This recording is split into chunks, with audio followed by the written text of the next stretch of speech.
And we've been talking with him and Kim about the work.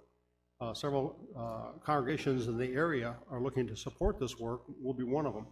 And so we thought it'd be great to have him have an opportunity to present his concepts and his hopes and prayers for the work here in this area.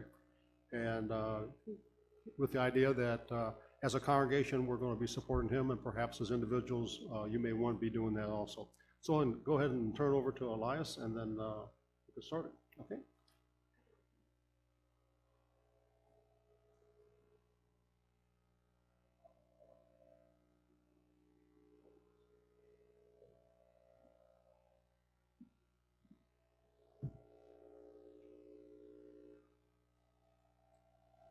Good morning.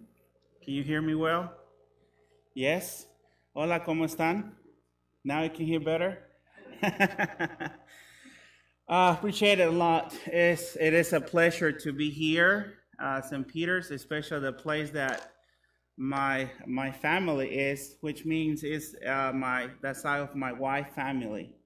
She is Christina Jackson. So we have been coming here for 8 years for holidays. To see Nana and Papa. If you notice, we have 4 boys. And not exactly that as it is in the bulletin, it says 2, but we had 2 more. So it is a blessing to be here. And the reason we're here is because we have been knocking doors already around here in this place. And we have been talking with so many leaders, a lot of churches of Christ around, and we felt one day, me and Christy, as more time we come here in holidays. This past year, we saw that more Spanish people. And I was talking with my wife, and I said, do you feel like there's something that probably we can knock doors and prayer about it and see if we can, anyway, we can start Hispanic congregation in St. Louis metropolitan area. And then we noticed that there's not any Iglesia de Cristo in Spanish. We have a lot of churches of Christ, but there's not any Hispanic Church of Christ. That concerned me a lot, especially for this time in this area too. And one of the things that I would love to, you and me, is not coming to the screen there.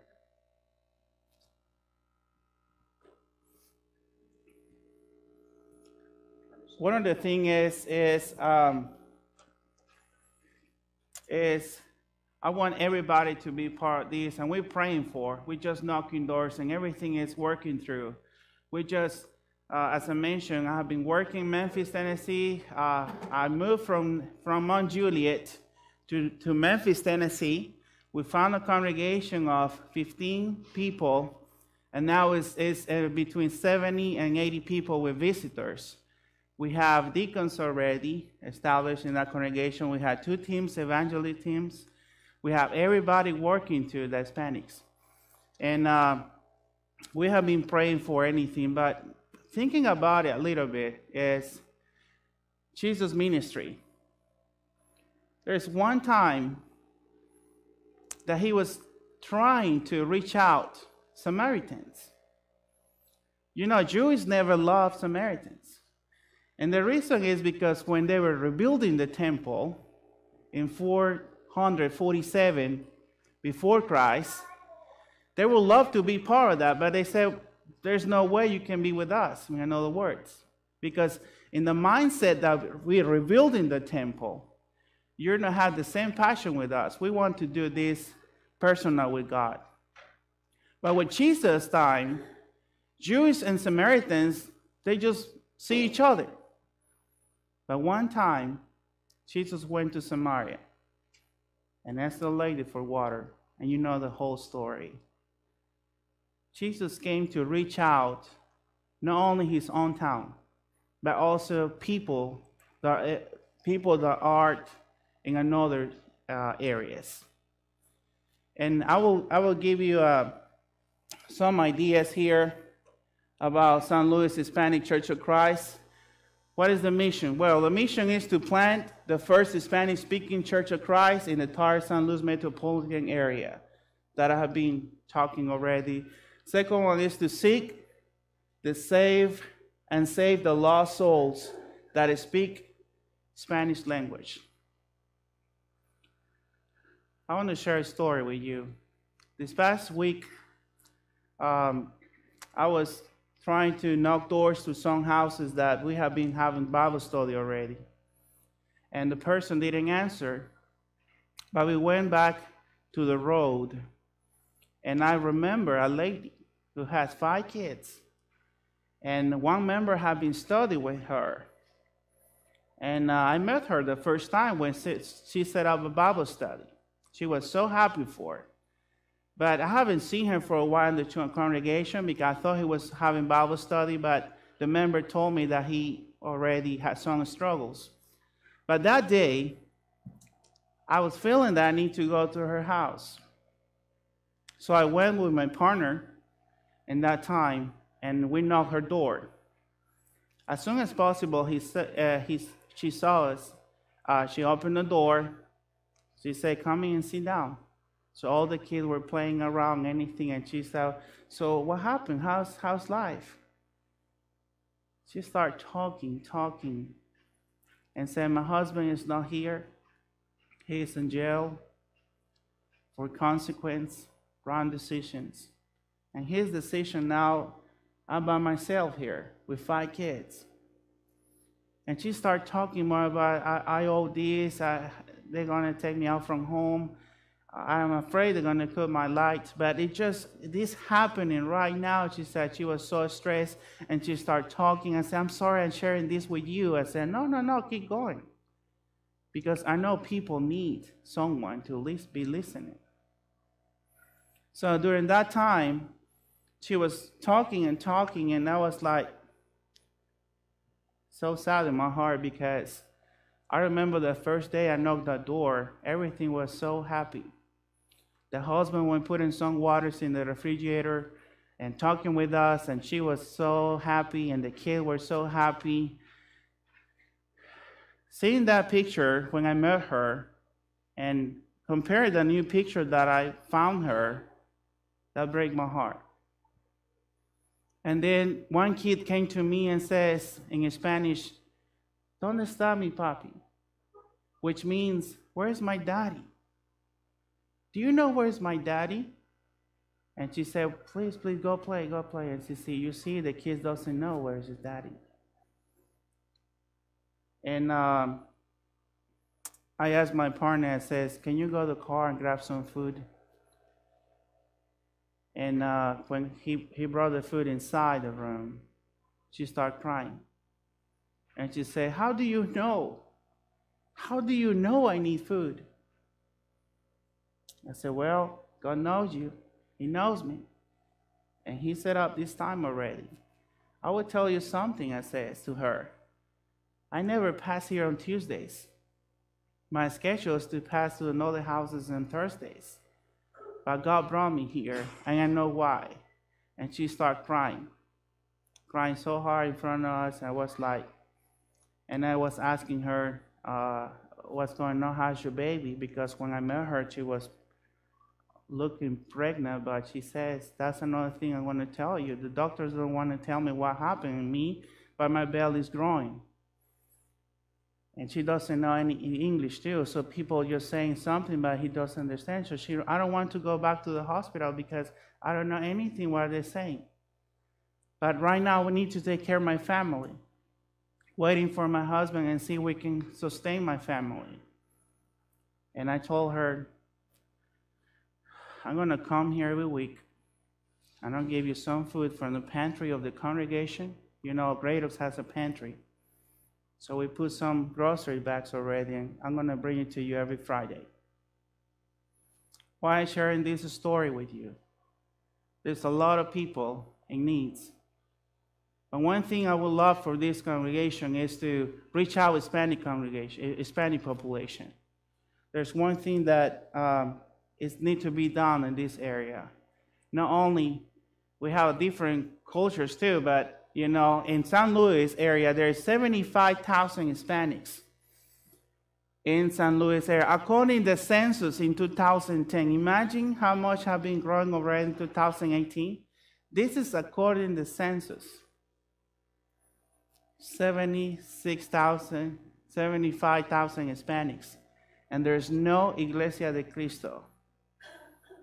There's no Iglesia de Cristo in all this time. So these all have no place to come to worship also, but in spirit and the truth. There is a lot of religion, Hispanics. Apparently we have 3 Catholic church that they're helping, and they're very strong, helping them. And there is around 3 Pentecostal church, Spanish already, but no Iglesia de Cristo around this place. So if this is not now, when? If this is not us today as a team, with all the churches of Christ in San Luis area, when? Who? Where? As I mentioned, we have been knocking doors since December, and West End Church of Christ have been ending to offer the facility too, and they want us to be there helping and establish and also having the worshiping area with them. This is good as a central location in large population Hispanic people in St. Charles County, city too, Wentzville, and all those areas around O'Fallon.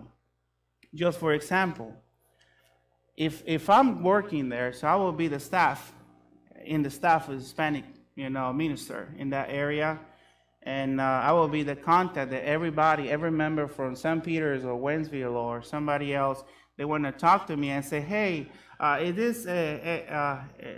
is Elias Roque in the office there? I would like to talk to him. And say, by the way, I met a person on Monday. He was mowing my grass.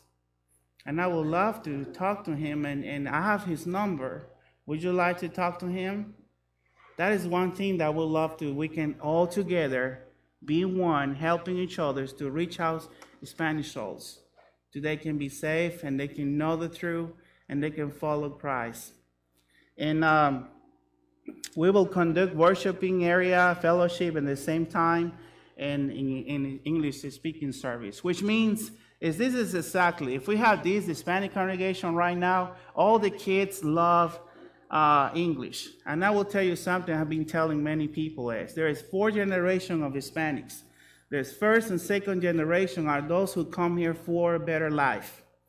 So parents and their kids that grow there already in their countries, those 2 generations, they love service in Spanish. But there's a 3rd and 4th generations that love English more. They feel more comfortable speaking English. So the Hispanic, the elders from Grado says the Spanish congregation will be helping bringing those 2 generations, and I will host the other 2. So they're going to be adding in the English side. So that's the way we're going to reach out and helping each other in this place. So there's a lot of good ideas about it. And I would love to also during the Spanish, we have classes, and also we can have both service, but one here inside and another one, and another side, the Spanish one. So we are one church. We're not 2 churches. We're one church, one family, 2 language, but one faith in Christ. So how? Our goal is to be integrated as a congregation.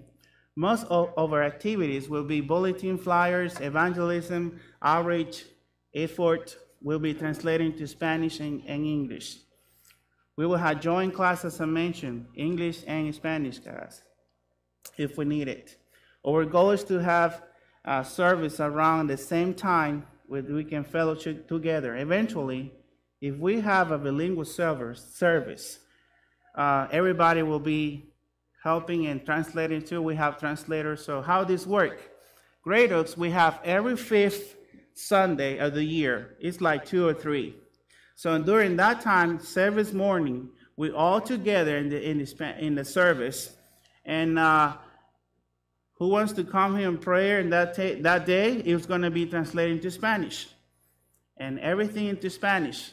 So the speaker, if that speaker is in English, so it's going to be translated at the same time in Spanish. So if you have been in mission trips, this is going to be familiar. A lot of people love this kind of service. Instead, we have people coming from another churches of Christ just to come that day to visit us and remember that day, those days in mission trips, when we had the same song in English, the same song in Spanish. This is amazing. No singing in the same time. We start in English, we finish the English side, and then we start the Spanish one. And some of the American people already that just read English and Spanish, they're singing with us. It is amazing how this everything worked through. How we're going to do this? Well, another plan what we would love to do is evangelism. Our first initial goal is to spread out all quickly and have a Spanish-speaking congregation. How's this work? Passing out flyers in all local congregation, which means I would love for everybody, all the congregation, that we're going to knock doors, Iglesia de Church of Christ, in the lobby. If the elders of all the congregation let us to have a little space that you can have available flyers in Spanish with the address, with the schedule. In that way, if you can carry 2 by week and you see in Walmart, someone in Walmart family, you know, they're already buying groceries and you're next and you just take it out from your purse and from your pocket and it says, you know, everything is Hispanic, they will read it. They won't be afraid. They were so impressed that probably some American is getting close to them just to reaching out them. So they will be so grateful for. Sorry, have a small section of every local church, as I mentioned, gospel radio. So West End has a radio station, and they told me already they would want me to speak into Spanish too, every Saturday. So that will be a great point, you know, to reach out and increase the work too. Advertising in the newspaper. I would love, as we start the first month, or always have a little section of invitation to have Iglesia de Cristo come here and service at the same time, location, everything. So I would love to have that. Passing flyers around. That's me and my wife. As we start, we're going to start from zero. We don't have any members. So this first Spanish Iglesia de Cristo is going to be 2 members and 4 boys. So as you see, that's a good attendance. But we're going to start like Monjuliet. Me and Christy, we start Monjuliet Church of Christ in Spanish. And we start from zero. There's 13 people, already there too, and they're still meeting. And they sent one deacon to helping over that congregation, and it's still there. So we're hoping with your prayers and helping us in all this that we need, and all working together as a congregation, as a one body in Christ. Our ministry will be based around our first baptism. We will reach out, you know, of them, also their friends. There's things that really learn a lot in all these 8 years being, you know, helping and reaching out Hispanics in this area.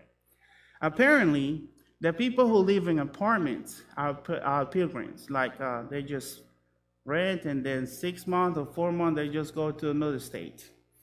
So we can knock doors to, we can help those people, like, you know, inviting to service, but they won't be stable. The stable people are those are living in houses, and the better are those who own houses, which means they're stable.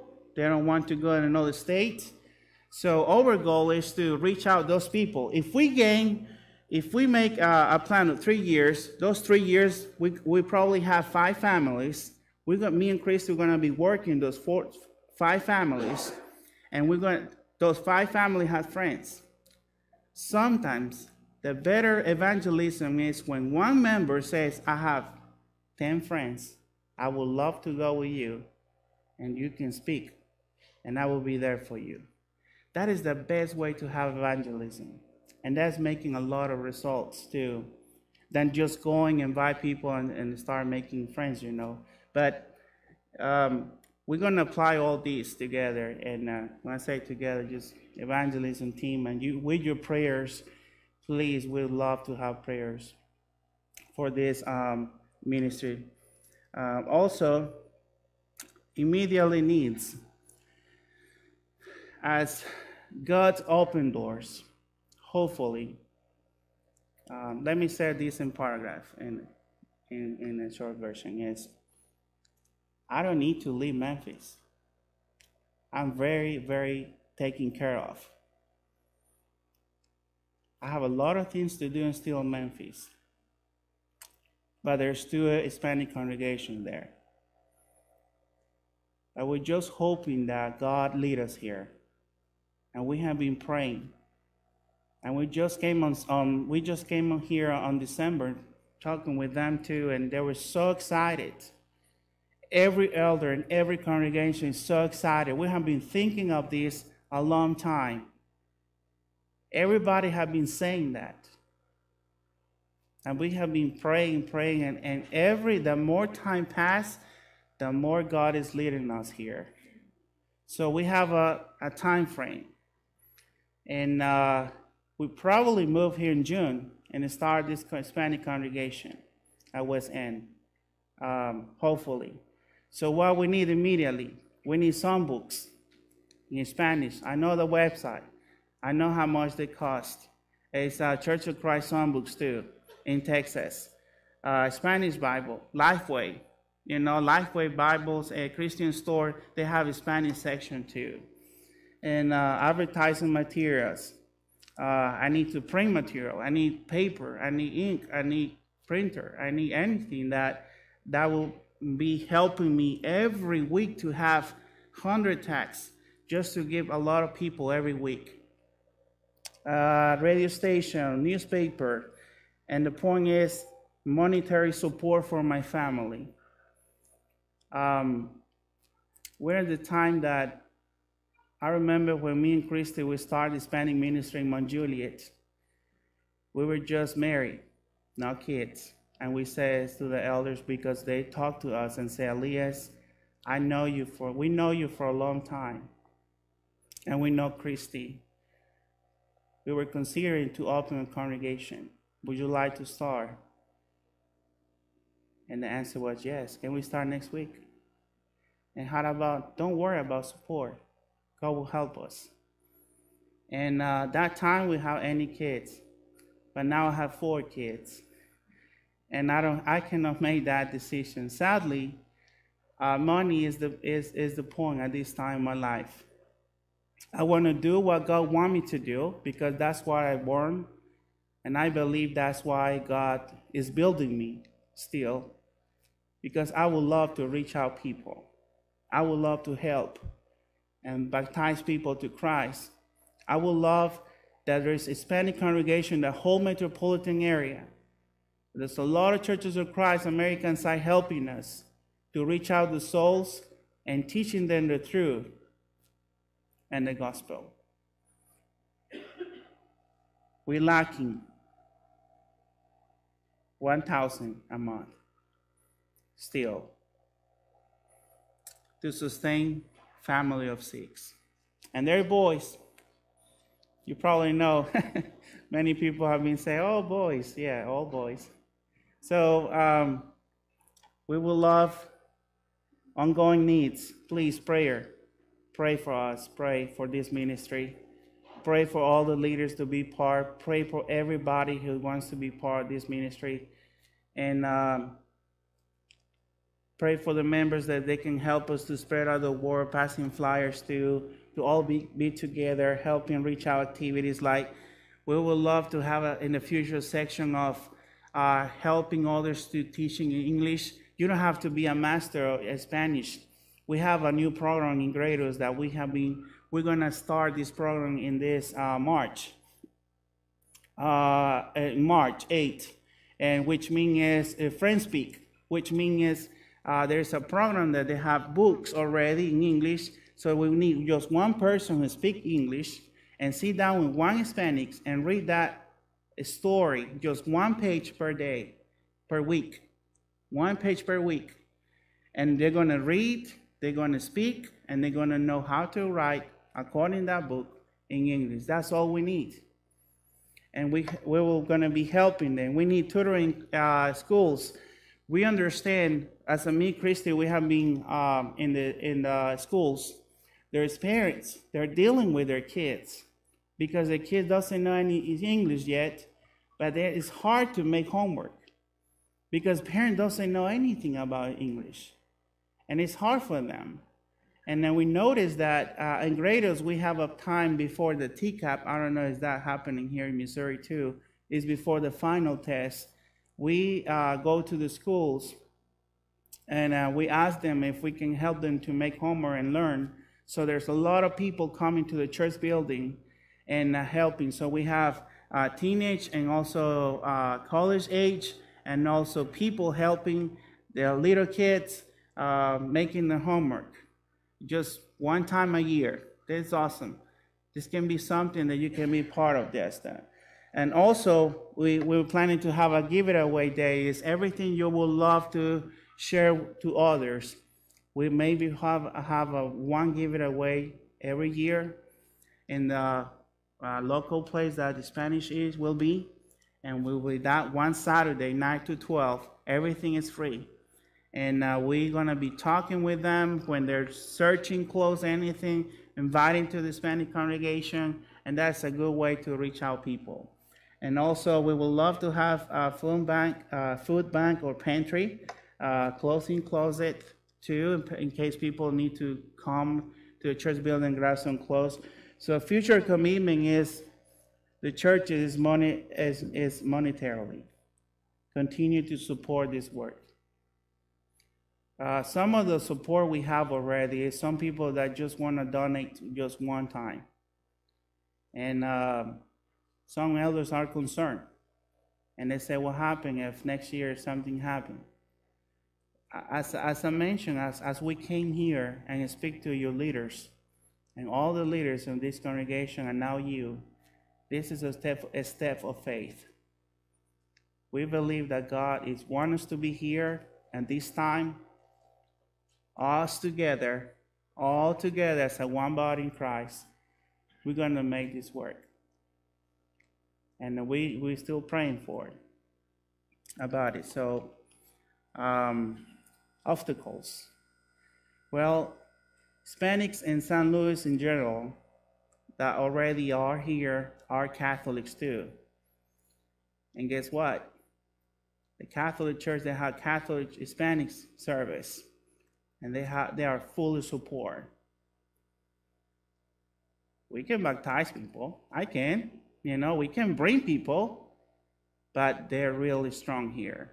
So that will be one obstacle. But, with the Bible, with the truth, and knowing how to do it, is going to be something that God lead us and help us to do it. Metropolitan area does have a huge dedicated only Hispanic. Doesn't have. Which means in Memphis, there's only 56,000 Hispanics.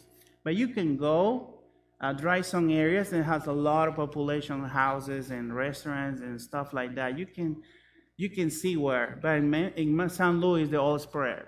Like they're all like different sections. Like you have to drive a lot, so we can reach out them.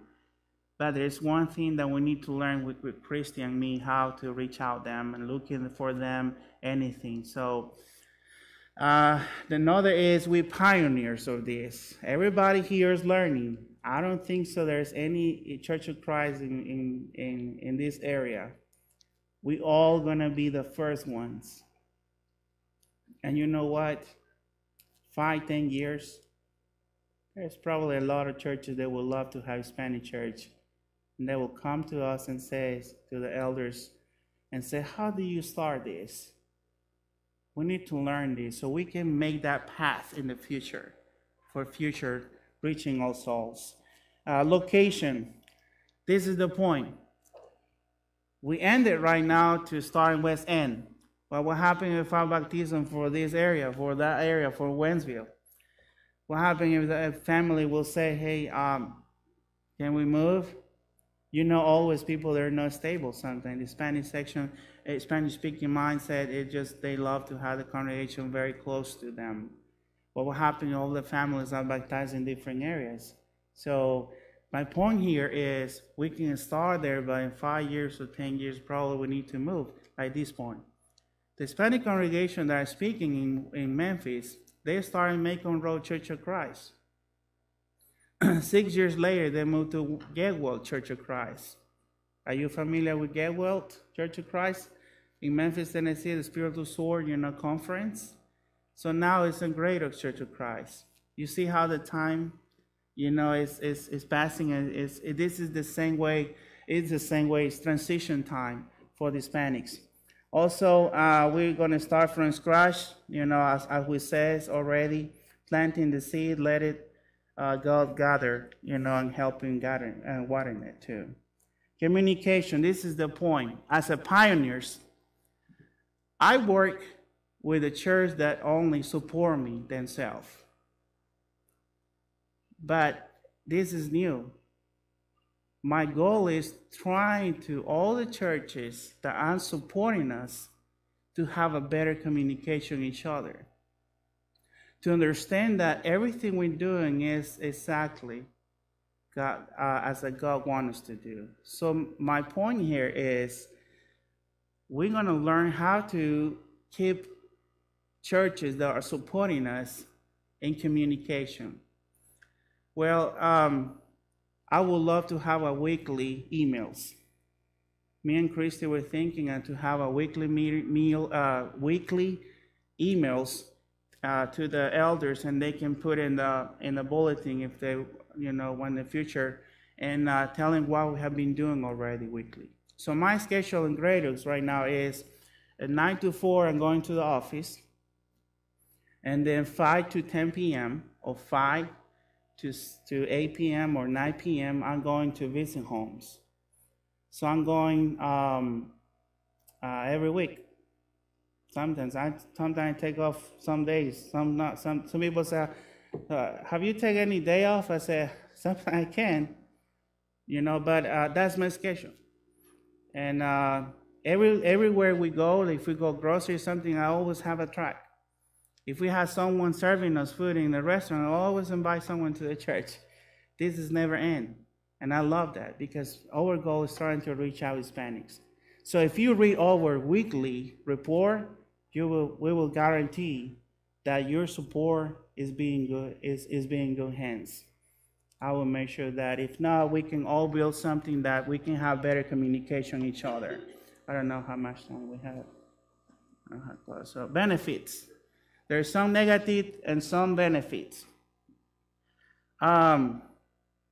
Being a pioneers, we can all learn at the same time how to reach out Hispanic souls. Since we all together, we can all work together corporately to one big Hispanic congregation. My goal is to have one metropolitan area Church of Christ and all the churches of Christ around supporting us. Why? Because the Hispanic need to learn how to have so many activities that the youth has, like camp. There's Hispanic kids that never go to camp. And it is so funny sometimes how they react knowing that they're going to be in the cabin and playing and working and learning and a lot of things. It's just amazing how this works. But we would love to, we all helping feedback, giving back to our community, restoring families, teaching basic skills needed live in the United States, which means this. You see that family that I talked to you already about, the woman? Our goal is helping them to be stable. I have been finding families already that they're not married. We married them, and we baptized them after that, and they're stable now in the church. So our goal too is reaching out communities, is helping society. We're helping people, Spanish souls, to do right, to do what is right in life, and we're going to be helping them during the time of stage time. So it's something biblical too. Church have to work inside, but also outside, helping society. And that's our goal too, helping society. Let's helping them to stop drinking, because drinking drivers, do many mistakes sometimes. It's just a lot of things that we would love to help in the Spanish souls.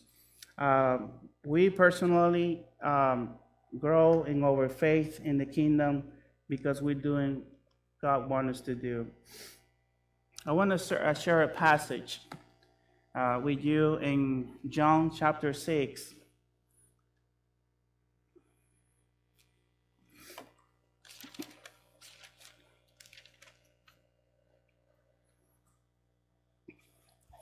I remember my dad starting his, as a preacher, the new church.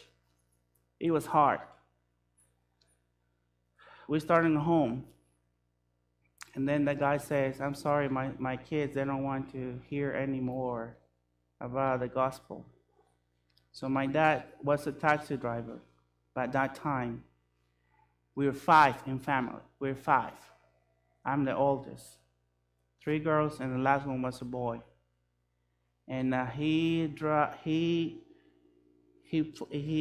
worked so hard during the day. And one day I heard him saying, we need a place to have a service worship. And he said, I'm going to rent a home with a little bit large living room. And we can have that space for God. So we started that way. And this is the point. One day, he went to a mission trip in Honduras. And for the grace of the Lord, one person was really interested in my dad. He was asking him how's everything is doing. And my dad explained him, I'm working daily. I'm trying to build this congregation. And I would love to start this Spanish congregation. It's already established, but it needs a lot of things to be done. He invited us to eat, the whole family. I know it was a big, for us was a exciting part. Because in Honduras it was really hard something to take families out. And I remember his face and how grateful he was. And he brought a young guy with him. And he started supporting him with a building, with a house, with a large living room. So my dad was working for food. We were so happy for it. And this person died. And we were thinking that as soon as he died, everything's going to be starting again from the beginning. But he was so wise that he brought a young guy, like 38, with him and asked him, before he died, that he will be helping my family. Please help Elias Roque family. And I'm glad he did it, because since that time, I became this person. If you see, sometimes we need each other. We never can be alone doing all these. Jesus needs 12 disciples to establish his church. And the disciples spread all the world. And now we have a Church of Christ in St. Peter. Why? Because one is star, but the rest is helping each other. Jesus says to the Jewish people in the book of John 6:37, he just came already, feed 1,000 people. And he knew already people just came for listening to him, but also for his physical life. But one time Jesus says in the passage, says, all that the Father give me, he will come to me. And the one who comes to me, I will by no means cast out. Brothers, our prayers and everything we want to do for him, he will never reject it. And that's our goal. I would love, please, that you can help us praying that this can be not just a dream. this can be something true. And you helping us with your prayers, helping us teaching English with the people, taking some flyers and give them to that person that is helping you, working with you. That will be the goal. Because nobody who wants to come to Christ, who wants to do anything that they would change their life, the Father never said, go away from me. The Father never casts out a person. Jesus never casts out people. And guess what? We are the Church of Christ. Our leader is Christ. And we always need to welcome people. Anything we need to do. And I love this congregation. Have a good leaders. They always welcome us. I feel already like I'm being here for a long time. And I appreciate it all your time. Thank you very much. We have 2 or 3 minutes if somebody have any questions right now. So I don't know if you want to lead or if you have any questions. As they asked me to in the email, give some time in case somebody had questions about this presentation and also the future plan. Do you have any questions? Okay. Thank you very much. I appreciate it. God bless you. Thank you for